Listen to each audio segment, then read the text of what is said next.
Hi, Gay DeRusso with the Majestic rider. Today here with Bender, this Rocky Mountain horse. You can see his previous videos, and he was the one that was Trotty.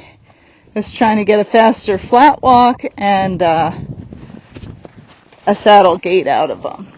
And he now has shoes on all 4 feet because he was a little sore out on the trail. So that is much better.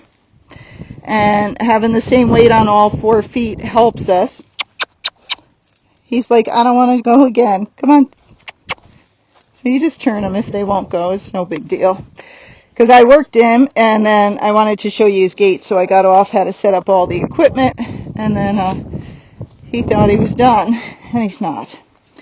So I started off doing all the circles and suppling work, and I did that all at his flat walk, shoulder in, leg yield, all that stuff. So then it helps because then he's ready to gait. And then I can use those things to help me to get his gait. So I'm just going to show you his flat walk first. It's getting better. Yes, it is, buddy. And it's lengthening a little bit. He's starting to get a little bit of the ear flopping going on. Not much, but occasionally you'll see his ear twitch a little bit here and there.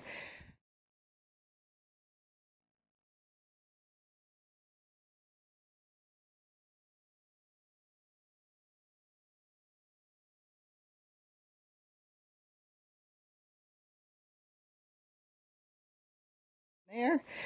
And he used to keep going up into that foxtrot, and now he's staying better in his flat walk, and occasionally he'll do what's called a fox walk, which is just a slow foxtrot, okay?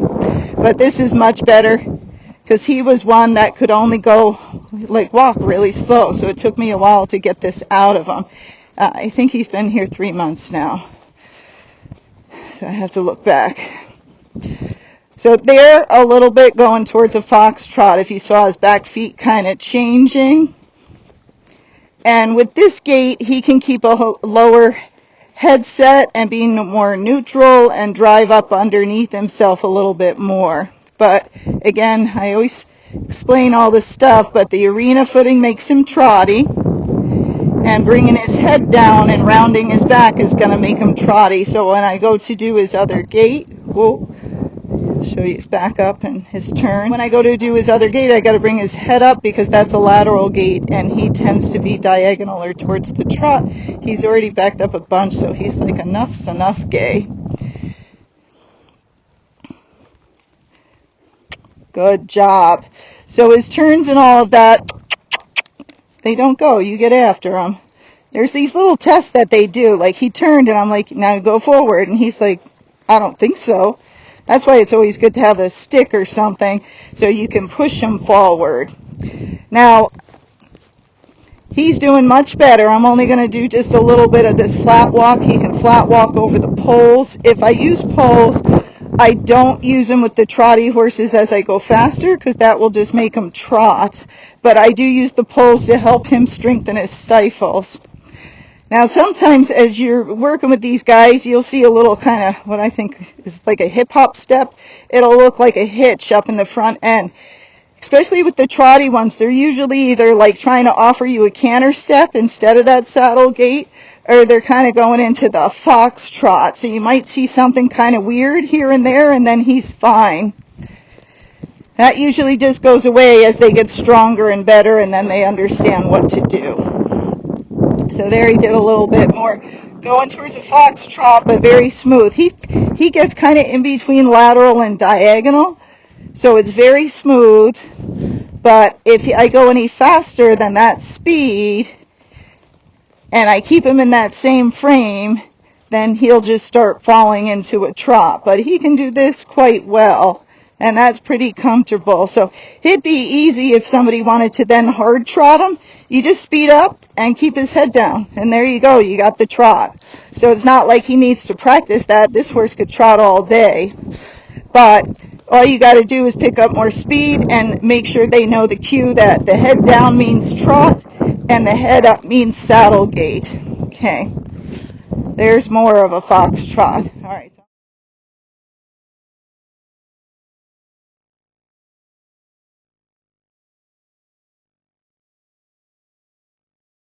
All right, so I'm going to let him walk and relax for a minute.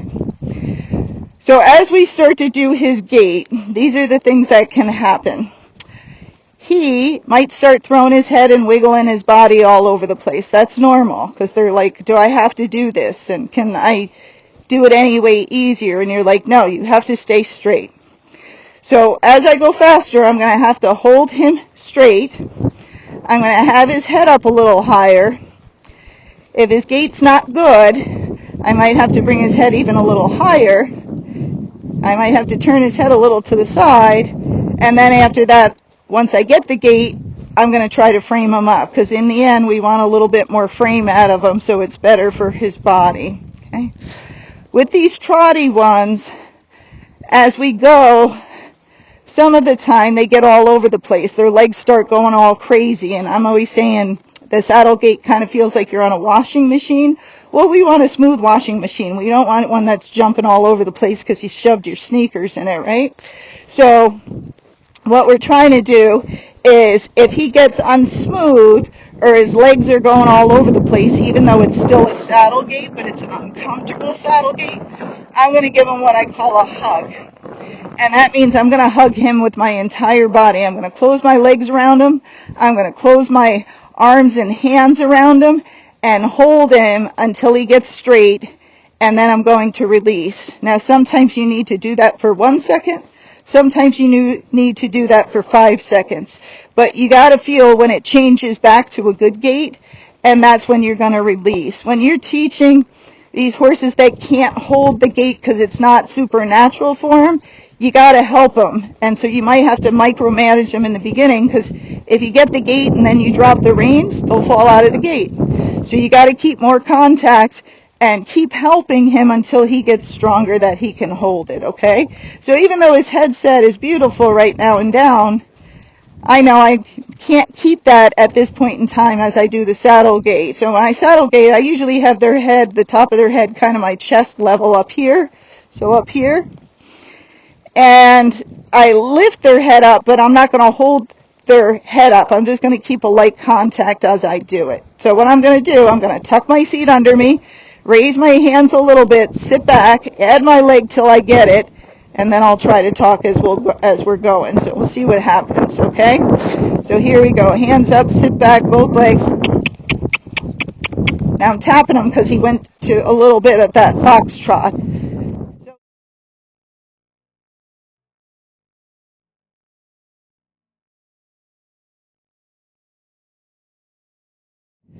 So here it's a little rough. So I'm going to give him a hug. I'm going to pull on the reins. I'm going to squeeze with my legs. I'm going to hold. I'm going to hold. I'm going to hold. Now I'm going to release because that was better. So I just released a little bit. Now I'm going to try to get a little bend. Now I told you it was not going to be good to start. See his head going all over? That can be normal. It's going to get better. That's better right there. Now my right leg, because he's cutting in. Now I'm hugging him. Now I'm going to release only a little bit, and I got my right leg on him.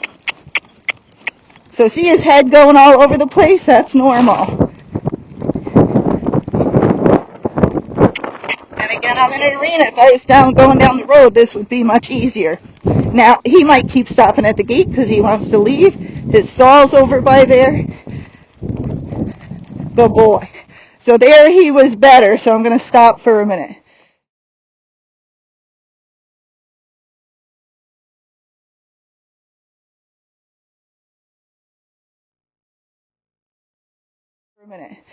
So again, when I say I'm hugging, I'm kind of holding with my arms and legs, so you got to be able to control your arms and legs and know exactly how much pressure to put on each side.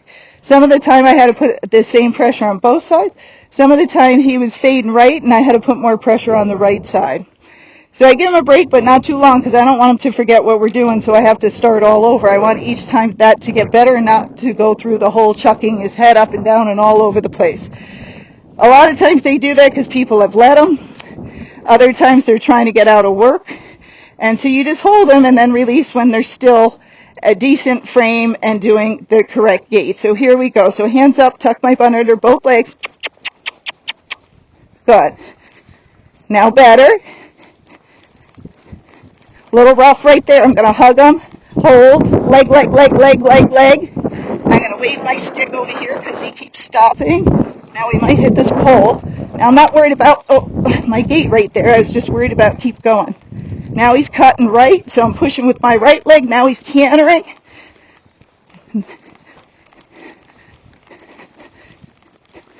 Now it's very rough. See me jerking all over the place? So you don't want to stop then. Right leg, he's trying to canter. He's like, how about I canter, Gay? I'm like, no. Now I got him there just because he was stopping at that gate. This is hard to do with the trotty horses. That's why you always see them on the road. Now I'm not going to give up.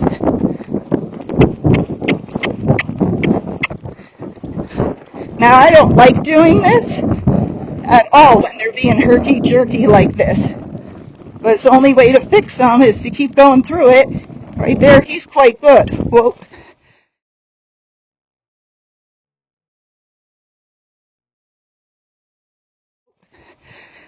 So I don't know how many times around, where he's being herky-jerky. It was not fun at all. And I was all over the place just to get those maybe 2 or 3 good steps there. If I go out there where it's hard, I can get 20 steps immediately, probably 100 steps. It's just because of the footing change. That's hard. This is soft. That helps trotty horses. This makes them more trotty. So it's so much harder to get in here. If I can get it good in here, I can get it anywhere. If I can get it good out there, does not mean it will ever be good in here. So the arena is hard. It's frustrating. But if you get their gaits in the arena, you can pretty much get them anywhere. So we're going to go again before he falls asleep and forgets why I gave him that break. Okay? So here we go. Sit back. There we go. So he's starting off okay. Now he's getting a little jerky. Right leg, right leg. Now I'm trying to hug him because it's getting faster and jerky more. That's good.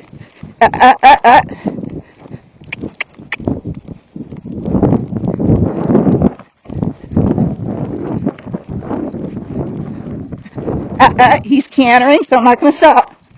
He thought that was right, but he started cantering. Now I'm going to stop here, so that's pretty good. Now,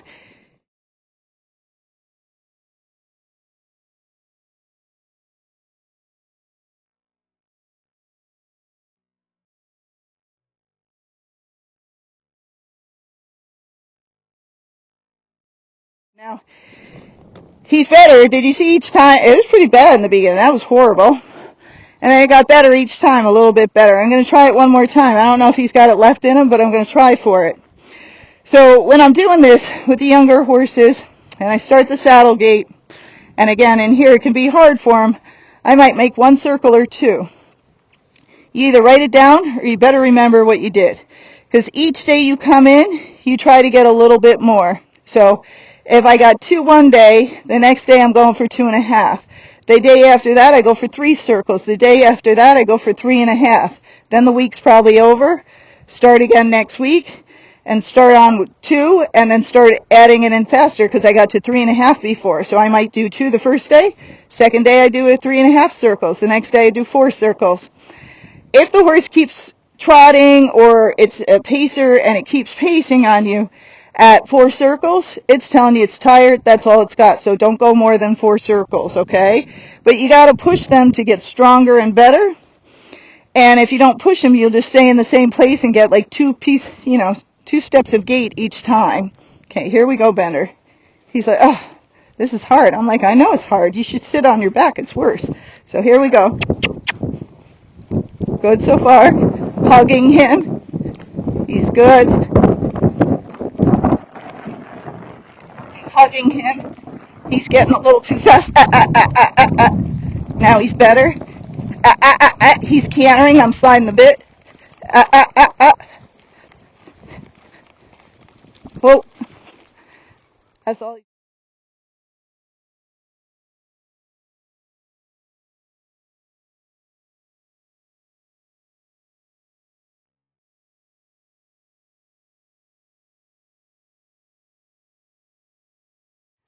That's all he's got.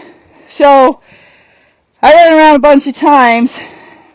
I did it 3 or 4 times, so each time, like I did in the beginning for a couple circles, took a break, did it again, a break. So I am trying to get him in time that we get 4 good circles, not a horrible circle, then 3 steps, and then a horrible circle and 10 steps. But we have to build, and you just have to do it slowly. So I'm going to let him sit here and rest for a minute before we go the other direction, because it's hard. When you're riding these trotty horses, these are the things that will happen when you're going for your saddle gait. It might be completely smooth and totally fun. You're very lucky. Their head might even be down as you do it. Very lucky, okay? That's one that's got some more natural lateral gene in it, so it's getting that gait even though it might just trot when it's loose. Then you get the other ones that are really trotty, and they'll give you a couple good steps, and then it turns horrible. They're still doing the same footfall. They're still doing a saddle gait, but you start getting more of this motion in the saddle all over the place. And you look back to when I just started, and you'll see that. So again, when that happens, you're trying to hold them together. It's kind of like somebody struggling and trying to get away, and you go up and you give them a bear hug, and you hold them, and you're like, just hold it together. Stay still, and when you do, I'm going to release. And that's when I release just a little on the rein, because if you release too much with your rein and leg, they'll just fall apart. So I give them that bear hug, then get a couple more steps, and then they'll fall apart and it'll get all junky again, and I'll give them another little bear hug, and then it'll get better again. And then I keep building and building on that. You can't do that so much with the really hard pacing horses. It's better to stop, back up, and go forward and get them out of that footfall. But the trotty ones you can kind of push. So that's the confusing much. But the pacey ones, if they start hard pacing, I give them that bear hug, they're just going to drag me in pace. They usually don't come out of it. And that's especially if it's a walking horse or something. If the horse has some trottiness in it, that means it trots when it's loose, but it also pacey. Yeah, I might be able to give that little bear hug and do a shoulder in and get them back into gait. Just depends on the horse. Some I won't. But the trotty ones, you can hold them, kind of push them through it, and then you're back in gait again. And so it's confusing, and if you don't do it exactly right, it won't work. So that's why you might need a lesson or someone to help you to get through it, to know when to do it and when not to do it. Okay, so we're going to start off walking. And then we're going to go to his saddle gait in this direction. Another thing, saddle gait has like 20 names, depending what breed of horse you're riding, okay? So they call it these things are all pretty similar, just so you know. So they call it a saddle gait, a slow rack, and the rack and the saddle gait is the same footfall, it's just the rack is faster, okay? So the saddle gait is a slow rack. You can call it a saddle rack. That's the same thing. A tolt is a saddle gait as well, but it's a slower tolt, okay? As you go faster, the tolt is kind of like a rack. And then, I think it's, Paso Fino or Paso Corto. It's the same thing. Those are the Peruvians and the Pasos, okay? So, depending on the breed, they give it different names because they're in different parts of the country, and then everybody's confused what the heck gait they're doing. Oh, it's single footers. Single footers, similar, okay? It's all very similar. It's a 4-beat gait, no head shake. Usually the tail's bopping up and down, and they have more motion in their croup, and some reach under themselves, some, as they do the saddle gait, but there's usually not a big overstride with it. Okay, here we go. So sit back, push them forward, hands up a little. Now I got it. Now it's comfortable. Now it's getting worse. I'm supporting him very lightly. He fell apart. He just fell to the right, okay? And he kept falling to the right the other direction. The right is his weaker direction, but he's getting it. He's a little too fast. He's going for speed. We don't want speed. We want footfall and smoothness. Not good enough. Right there's good. Now, you might have liked it when I was over there because he was going faster, and you might have been, that looks like fun. Well, maybe fun to you, but I don't like jerking all over the place, okay? And you want to make sure that you get that smoothness, get it slow, and then go faster and faster. But if I accept that gait where I'm really jerking around, well, if he learns it, and he learns it that way, then it's never going to be as smooth. So I'd rather go slow, get the footfall for the saddle gait, and keep it smooth, versus I go faster, have the footfall, but it's not a smooth gait, okay? All right, so let's try it again before he falls asleep. So, and I forgot, I went once or twice around. Good boy, Bender. Sorry, I didn't get to say good boy. Okay, so here we go. Sit back, leg, hands up, hold him. Good job, he's got it. So see, it's a little jerky. I'd like to bring his head down just a little. Right there, it's pretty good for now. And you might think that's not down. Well, it's down compared to how I started him. That was better. But there he cantered a little bit. He's trying to stop there because that's where we stopped last time. Now this is smooth. Whoa, good job.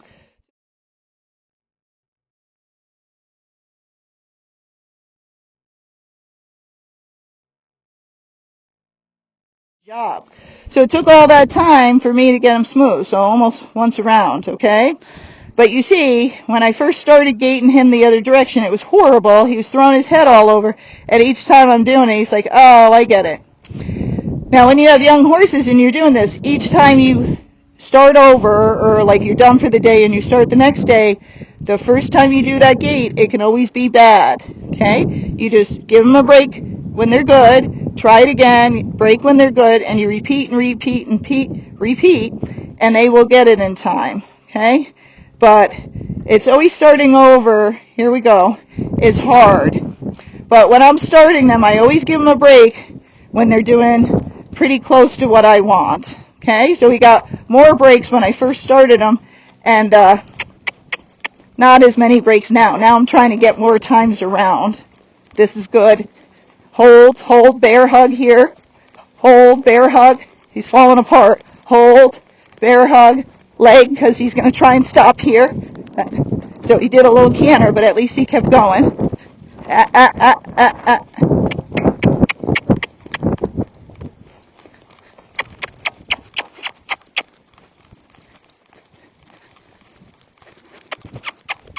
He's trying. I was going to stop, and he just changed feet. So I'm going to keep going. Okay, that was good right there.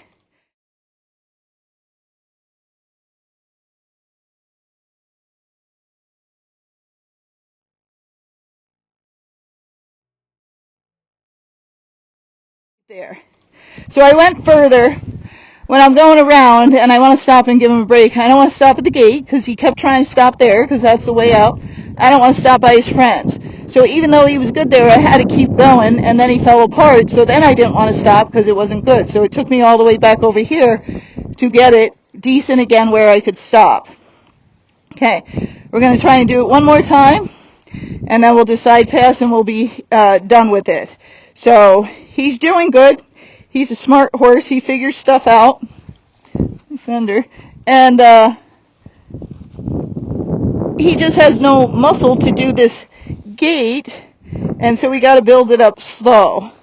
And his hind quarter, you'll see, is kind of slopey. I'd like it much rounder. So we got to build this up and build up his top line. And the better condition he's in, the more he'll be able to hold that gait, and then over time go faster and hold it, but be smooth. Okay, here we go. So hands up, sit back, tuck your pelvis under you, both legs. I tapped him because he didn't go. He is a quieter horse. Now there he got a little jerky. I'm holding. Give that bear hug. Just hold. There he's good. Head's a little high. That's better. Now it's getting jerky. I'm holding and more right leg than left leg because he gets crooked. Nope.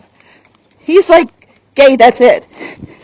So I'm not going to stop there because he chose to stop. Bear hug, leg, because he's getting slow. Whoa.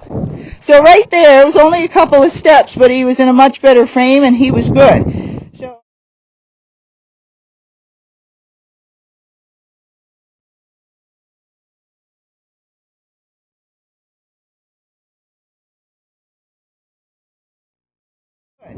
So I want to quit with that because that was quite good. Again, over time, we're going to push it, and what I do when I'm training him is I alternate. I went on the trail a couple of days, and then the second or third day I went on trail, I could feel it was getting hard for him and his back end, so then I knew that's too much. He's not used to doing hills. So then I spent the other day in the arena, and then today I'm in the arena. So as we're doing these things, you try not to hurt them. They do these things for us. I'm not even sure why. Right? I'm not even sure why, Bender, but they do. And then we're like, no, that's not good enough. You be smoother while I sit up here and you carry me all day long. And they're like, okay. I'll be like, no way, Jose. So he's doing really good. He can only get better, right? He's not getting worse. So now, see, he memorizes. He thinks he's doing a turn on the forehand. So I'm going to just side pass him. This is much better. Good boy.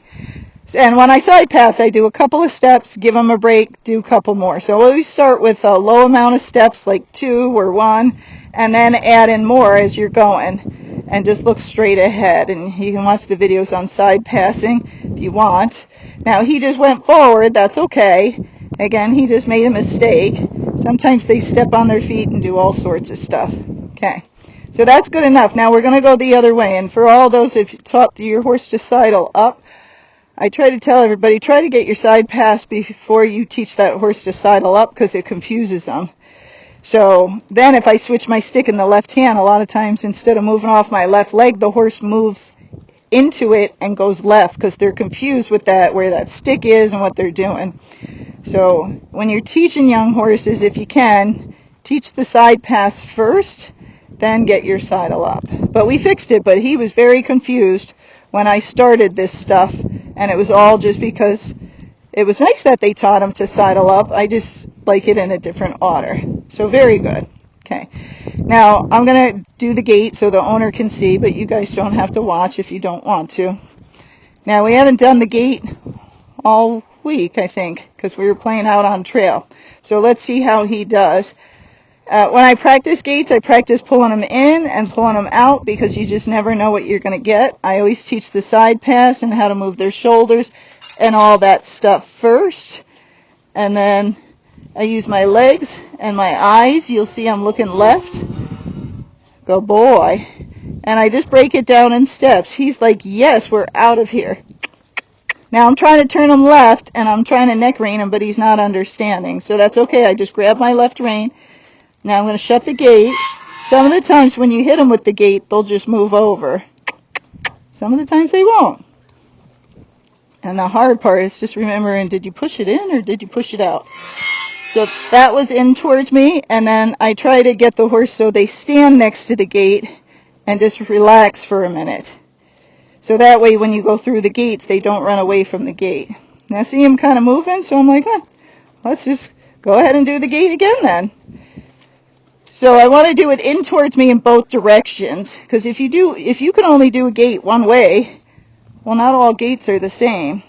So I'm going to pull it in towards me, right? So, oh, Bender, that thing's stuck. Okay, so I'm going to look right.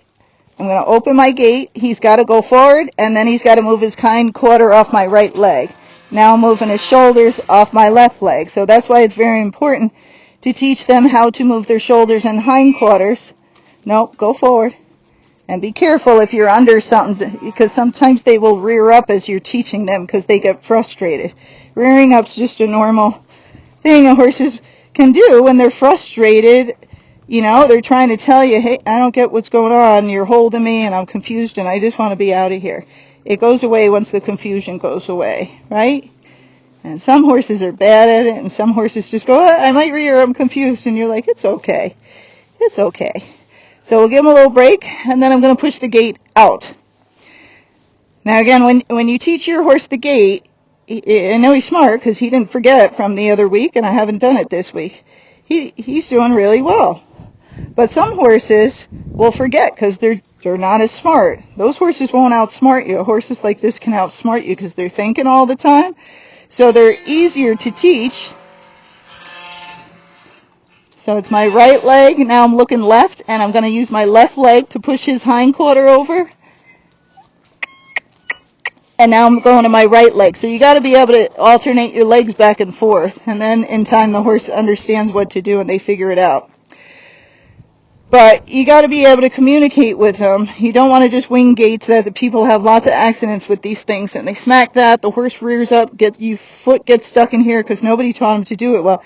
And to stay here and relax at the gait. Make the gait a good thing. Then you got to practice gaits. So again, with the smart ones, you might be able to do it once a week or every couple of weeks, and they might be fine. With the ones that are not so smart, you might have to do it every day or they forget. And then someday it will connect after you do it 1,000 times because they're not as smart, so it took them a long time. Well, now again, we're pushing the gait away from us. They will still learn it. They won't outsmart you, but you'll be quite annoyed when you're teaching them because you're like, my horse is dumb. He can't figure anything out. Well, at least he won't outsmart you because many horses outsmart people. So left leg, and I just keep kind of pushing. Now we're having a problem, so I went back to 2 hands. I always start with 2 hands to teach them, but then I go to 1 hand once they're better. And then if they have any problems, I just go back to 2 hands. And I always end in the arena, not out there. I'm trying to make this good. So just remember, if your horse is not gaiting, or every time you go to teach him something, you're like, he can't understand anything I'm doing. So first, you make sure he has all the cues that somebody taught him, and he has all the steps down.